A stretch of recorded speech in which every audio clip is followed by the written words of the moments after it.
যি সাধকে শাস্ত্ৰবিধি ত্যাগ কৰি তেওঁ স্বয়ঙে সাধনা কৰক, নাইবা কোনো নকলি ডুপ্লিকেট গুৰু বনাই তেওঁ কোৱা অনুসৰি শাস্ত্ৰৰ বিৰুদ্ধে সাধনা কৰি আছে, তেন্তে তেওঁ নিজৰ জীৱন নাশ কৰি আছে। আৰু যিয়ে চিধাকৈ 84 লাখ যোনিৰ পৰা ওলাই মানৱ জীৱন প্ৰাপ্ত কৰে, তেওঁলোকেতো ভক্তি নকৰি তেওঁলোকৰতো এনেও জীৱন নাশ হৈয়ে আছে। গতিকে ইয়াৰ বাবে সৎসংগৰ আৱশ্যকতা আছে। আৰু সৎসংগৰ অৰ্থ হৈছে যথাৰ্থ আধ্যাত্মিক জ্ঞান। আৰু যথাৰ্থ আধ্যাত্মিক জ্ঞান কেৱল পৰমাত্মাইহে দিব পাৰে।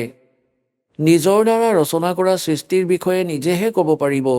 অন্য লাগিলে কোনো ঋষি হওক, মহৰ্ষি হওক, দেৱতা হওক, তেওঁলোকে কেৱল অনুমানহে কৰিব পাৰে।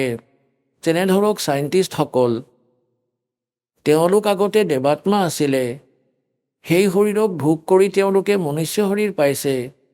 এতিয়া এওঁলোকে যি ট্ৰাই কৰি আছে, তেওঁলোকে কেৱল অনুমানহে কৰিব পাৰে, পৰমাত্মাৰ বিধানক এওঁলোকে জানিব নোৱাৰে। ঠিক এই প্ৰকাৰে যি ঋষি মহৰ্ষিসকলে সাধনা কৰিলে, অভ্যাস কৰিলে, মেডিটেশ্যন, সৎযোগ কৰিলে, যেতিয়াই তেওঁলোকে উপলব্ধি পালে, যেনেদৰে আজিকালি চাইণ্টিষ্টে ট্ৰাই কৰি আছে, তেনেদৰে ঋষিসকলে কৰিছিলে। গতিকে তেওঁলোকেও মূৰত হাত দি বহি গ'ল, একো লাভ নাপালে। শেষত ওলোটা পোলোটা ব্যাখ্যা বনাই সকলো মানুহকে সন্তুষ্ট কৰিলে।